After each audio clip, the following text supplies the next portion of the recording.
আসসালামু আলাইকুম। ভিডিওটা যে যেখান থেকে দেখছেন বেশি বেশি করে শেয়ার করে দিবেন। এই যে শশা মানেই খেয়ার, খেয়ার মানেই খাল্লাল। আরবি ভাষাও কয়ে দিলাম, আমাদের দেশের ভাষাও কয়ে দিলাম। আর এই যে এটি হচ্ছে গান সালাদ, এটি হচ্ছে গান সালাদ। একটা এডিট পেঁয়াজ আছে, ওইডিট পেঁয়াজ নাইকো। আর এই যে কাঁচামরিচ তো থাকবি। আর এই যে এইগুলা মেঘের জন্য দিছি।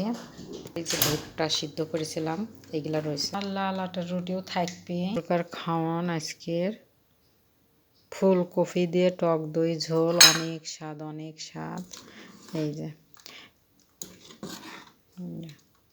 অনেক স্বাদ, সাদা ভাতের সাথে অনেক স্বাদ। এইভাবে করে রান্না করে খাইয়ে দেখবেন, অনেক স্বাদ। কিসের জন্য? এটি তো দুধ জাতীয়, টক দই মানে টক, আর চিনি থাকলে মিষ্টি, এই আর কি। আর এই টক দই দিয়ে এইভাবে রান্না করলে না অনেক স্বাদ হয়, অনেক স্বাদ হয়। আর এখানে হচ্ছে কেন এই যে ভাত এইভাবে রান্না করা হয়েছে, যে দেশের যে স্টাইল আর কি।